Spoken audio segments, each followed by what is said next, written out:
Elles s'appelaient Bernadette, Clémence, Irma, trois femmes plongées dans la Grande Guerre, trois histoires racontées jour après jour dans leurs carnets, des destins très différents. L'une vivait à Lubin, en zone occupée par les Allemands, les deux autres à proximité immédiate du front. Bernadette, à Luce, elle aussi occupée.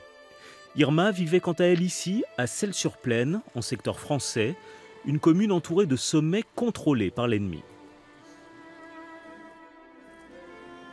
Elle voit la guerre. Elle voit la guerre de jour avec les combats, les bombardements, les avions.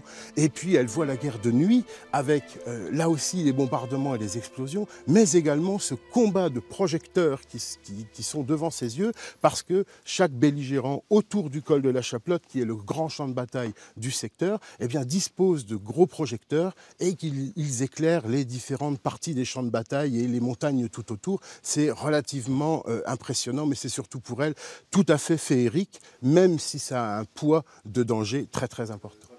À travers ces récits se dessine une autre guerre, éloignée de l'histoire militaire. Des témoignages rares. Pendant des décennies, le sort des civils n'intéressait personne.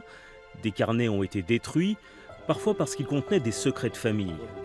Pas ceux de Bernadette, Clémence et Irma, restés tels qu'ils ont été rédigés entre 1914 et 1918. Ils sont exceptionnels parce que c'est des témoignages déjà de femmes, la femme qui est la grande oubliée de la guerre, parce que quand on la considère, c'est uniquement sous l'angle des munitionnettes, sous l'angle urbain, j'allais dire, et sous la contribution de la femme à l'effort de guerre, à tous les niveaux. Et là, on a affaire à des femmes qui se confient à leur journal, qui se confient à des feuilles blanches, et qui ont des contenus, ces feuilles, qui sont tout à fait intimes. Et donc c'est vrai que c'était des journaux qui n'étaient pas faits à l'origine pour être publiés, donc ils en sont d'autant plus authentiques. Ces récits sont aujourd'hui édités. Des ouvrages qui apportent un nouveau regard sur la Grande Guerre, remettant parfois en question l'histoire officielle. Bernadette évoque ainsi les tirs des soldats français qui ont tué ou blessé 25 habitants de Luce. Clémence apprend quant à elle à connaître les Allemands et ne les décrit pas comme des barbares. Des écrits qui seront repris dans la Gazette, publiée par les occupants. Ils ont énormément de choses à nous apprendre. Clémence Martin-Froment, qui témoigne de Lubin, documentera une question complètement sous-étudiée encore aujourd'hui par les historiens, qui est celle de l'épuration de la collaboration de la Première Guerre mondiale. Une découverte totale.